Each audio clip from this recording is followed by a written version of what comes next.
Who am I? Well, that's a question I've heard many a human say now. I am Isabelle, and I'm a massive game enthusiast. And there are a lot of other details about me I'd like to get into in more future videos and AMAs and things where I can do some getting to know you with some people. I am a massive fan of ARPGs, specifically Necromancers are my most absolute favorite of classes. It all started with Diablo II. Diablo 3 never really stuck with me. I liked the more rigid character systems and that feeling of rewards that you get from investment and um, dedication to any specific build or class or skill that you really, really want to dive into. So I can appreciate the more casual, streamlined accessibility of Diablo 3 and the art. That in combination with the art style just wasn't enough to capture me and keep me. I enjoyed going back and playing with my ah, dearest friends. And that would be really fun and intriguing, and I always enjoy co-op experiences to the point where it can push the bar for me when it comes to how I feel or perceive a game and how it sticks with me in either memory or if it gives me any sense of yearning for replayability. Uh, Co-op experiences definitely are a driving factor into what help make some games just stand out from above the Diablo 4. I was suckered in with the server slam weekend. I had already tried to swear off Blizzard until that point. Um, but the server slam weekend went so well, I just figured I'd play. I didn't want to get too heavy in, but I got to, I think, around a level 30 or 40 Necromancer, and I'm like, this feels fun, and I could get used to this, and could have some fun with this probably, and I just figured, screw it, so let's try to give it another chance for Diablo 2's sake, but I started Path of Exile in 2013, and I have done so many different builds with the game. It is extremely dear to me. I love its flexibility and their dedication to their community, and I will be ecstatic to play Path of Exile 2 as soon as it is available. Last Epoch was a surprising gem that I just fell in love with. So in between Path of Exile 2 sessions, I will definitely be revisiting this beautiful little game. I love the flexibility of minions and how you can customize your army.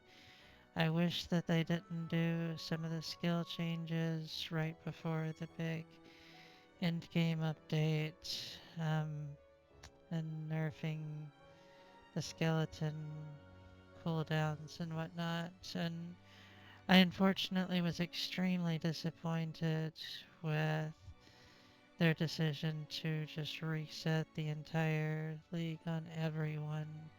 It would have been great to see them say, well, here's a fresh start server option if you want to stay in this busted economy, we fixed the glitch, but there's extra money we can't, you know, fully atone for, then, it's leave that up to the player.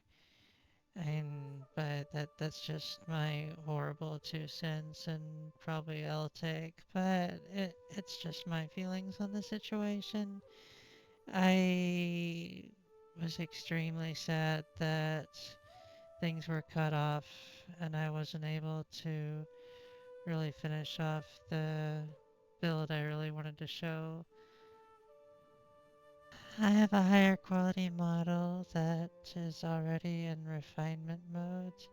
I have an amazing team that I've been working with, from my modeler to this environment designer to the guy that is doing the finishing up for my actual model and animation.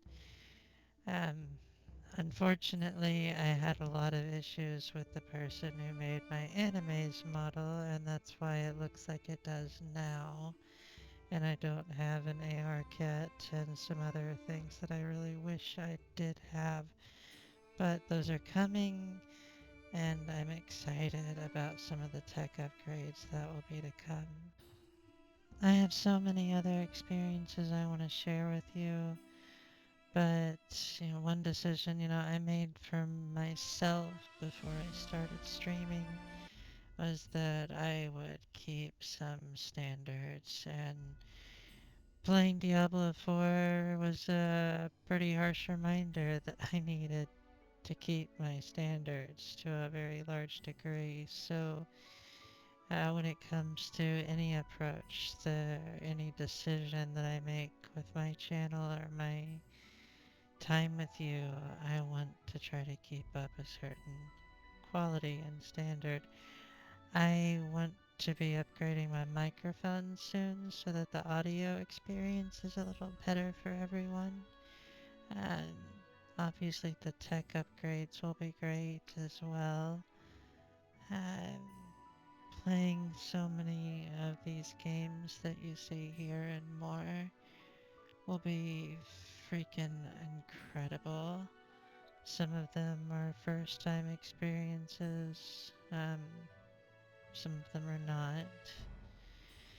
Such as Skyrim, I've obviously played before, and Bone Razor Minions I've started. You can find that playthrough on my archive channel. And Baldur's Gate 3, I started, but there's an issue with a couple of the recordings, so I've been deciding if I want to restart that journey or not. I was only a couple of sessions in, so it's no big deal.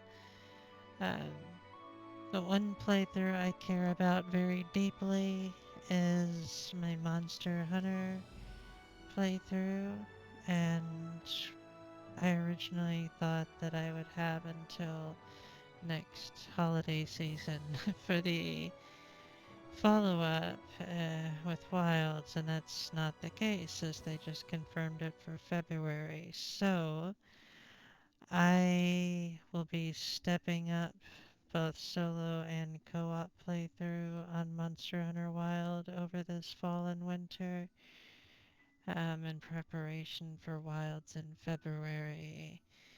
We will still be playing V Rising, and um, although Jade and I have played Valheim together a couple of times in its early, testing stages, uh, with 1.0, we will be doing a massive playthrough with that, and it will be epic. Um, this winter, I will be doing a cozy Tavern Keeper stream, and I was debating on going back to Final Fantasy XIV as I left off originally after Heavensward, and I came back, or Heavensward, I'm not sure, sorry, apologies. I went back and I got through Stormblood somehow, and it was just a grueling experience for me. I was wanting to go back and play Shadowbringers, as Dark Knight was an amazing class, and I had played Paladin just for the sake of being our lane tank for so many years. It was an awesome thing to have both a tank class mix with a theme that I really vibed with as well. Uh, However, I have sharp issues with development decisions and directions in the game, everywhere from how systems are so generic and streamlined, such as with Black Mage, your rotation is baked into a point where the actual elements do not matter. The very fact that you could kill Ifrit with fire and Rama with thunder, it's ridiculous. Like they should have resistances to elements. There's so many little things that bothered me.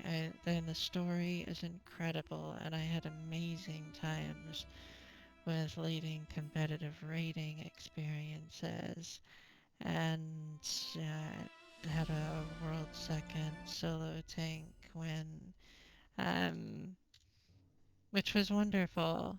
But the game just keeps getting more and more and more streamlined, and there's nothing wrong with being approachable to new players, and their community is overall really great and open and friendly and inviting and warm. However, it's streamlined to the point of just being uninteresting, and they removed a pretty uh, fan-loved ability from Samurai that gave them an edge in some of their peak level content, and Astrologian went from being at least interesting with its cards and rolls to just flatlined, bland, very generic buffs that have no significance really. It was sad. After playing Final Fantasy XI for more than 7 to 8 years consecutively the first time and then multiple times after, there's certain jobs that were just baked into the identity to me how they should be approached and played, and there's just a lot of design decisions that I just cannot agree with. It goes to how they flatten Bard as well, and then this most recent expansion brought together a new DPS class, and then it was nerfed and streamlined as people felt there was some complaints that it was a little too busy in the end game. And it's just sad to me that uh, games get lowered to such an extent that they're just not interesting anymore. And there's been some really interesting conversations really around game preservation, and it led me to a decision really after a lot of consideration over how I want to invest time with an MMO, streaming especially. Uh, and although I am definitely going to be excited for Ashes of Creation when it eventually comes out in 45 years, with Final Fantasy 11, I played when it launched on the PlayStation 2 in 2003, and Uh, it was incredible. I mean, it formed a lot of my foundational experiences with an MMO and some of my preferences that I've carried forward since. It definitely instilled this desire for me to really invest in one character and build that character's identity, and the way that you could level up all of the crafting and gathering, well, crafting to a certain degree with some limitations, but all the combat jobs and um, support, healing, etc., all in one character without having to redo all of the story as well for every single instance of a new class. And that really helped to build up the identity and the strength of that bond over time. So it became a little bit harder to attach myself to ideas, to being okay with just restarting all the time in MMOs when I wanted to try something a little bit new. And it that's a disparity feeling because I was so accustomed to that with 11 that it made me long for that in an MMO.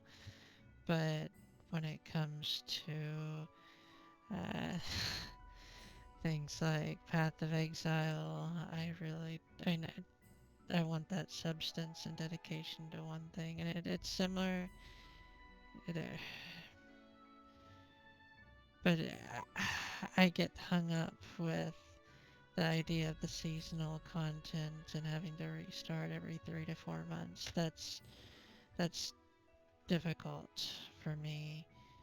Um, but I couldn't get into things like World of Warcraft due to the level boosts were one of the first big no-nos for me. Adding the token was just another slap in the face, and um,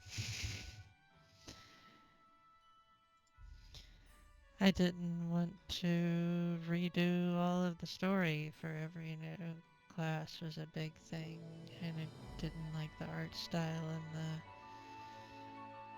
bowling ball sized pauldrons and stuff. There were a lot of things I just didn't jive with, and I was so into Final Fantasy at the time that I just never really paid attention to it. I carry a bit of distaste for the same approach that's happened with Guild Wars 2, where you can just purchase unbreakable tools and you can buy in-game gold and then buy all the crafting materials you need to just master a craft, and it trivializes a lot of the experiences of actually playing the game in a lot of ways to me. And I didn't like that Final Fantasy added that as well to 14. So when some topics of game preservation have come up recently, it's led me to really think about how I feel about private servers. And Horizon has an incredible freaking mission for itself.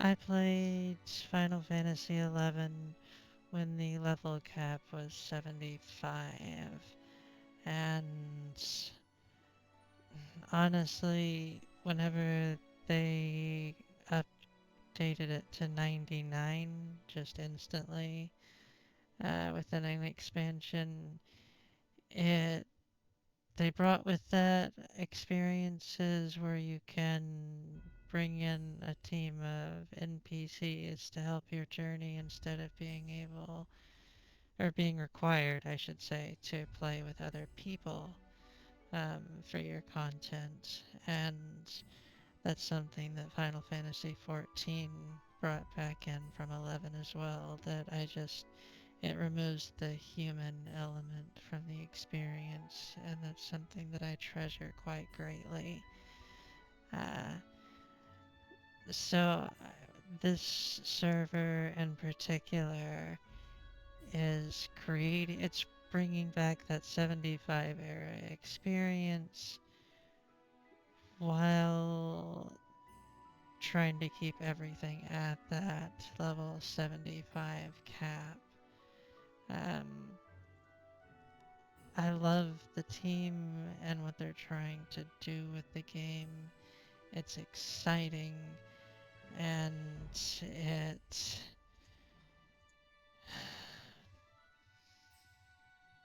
it's something that I can see myself investing a lot of awesome time into. I have a friend who is leading an in-game guild, essentially, Link Shell in the game as they call it, who are taking on some of the hardest content in the game, and I would be playing a summoner class to start there, so I will be taking on Horizon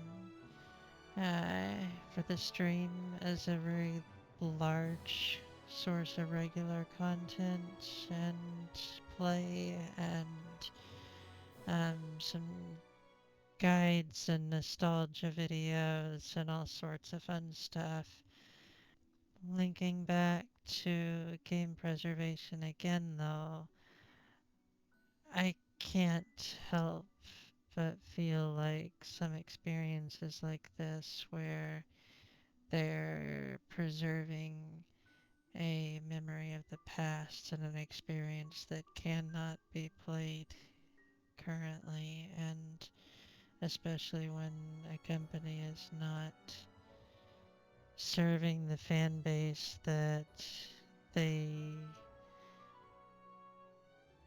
tried to market and promote and foster and then kind of abandoned over time as well. So I would love it if they would actually have official classic era servers and I would play and pay for it in a heartbeat. But I figure the least I can do is play Horizon and play what I feel is the best representation of a Final Fantasy MMO, and at the same time keep a tagline of please support the official release, sort of uh, DBC abridged style, if that makes any sense to anyone. This little point right here is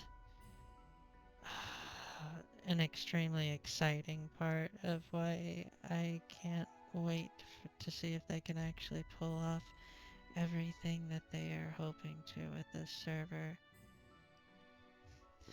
The Rising gameplay will be back very soon, hopefully within the next 4 to 6 weeks or so. I hope that you will join Jade and I as we re-embark on our Monster Hunter adventures and world in preparation for Wild. Obviously, you are already right here on my main channel. However, this is my archive channel that I would love for you to subscribe to as well. It has every long format live stream I do if you're interested in watching long form content. And some things I don't know if I will be able to organize as well on my edited main channel. So content like Bones Razor Minions and things will possibly stay just on the archive channel, except for just some shorts and whatnot that may occasionally pop up. Thank you again everyone for your time watching this video, finding my content, and bearing through my awful audio setup that I am dealing with currently. I would love it if you would subscribe to my channels for YouTube with the main channel, the archive and live streaming channel, or my Twitch channel if you could follow that. I would love to have you in our Discord server where I post updates about everything from social media to upcoming videos, when I go live, when new videos are posted. We have chats about streams, and I have a lot of plans that I want to do to be able to engage with the community regularly there. So I do invite you to try to join the Discord if you can. But if not, I hope to see you in my next video. Thank you.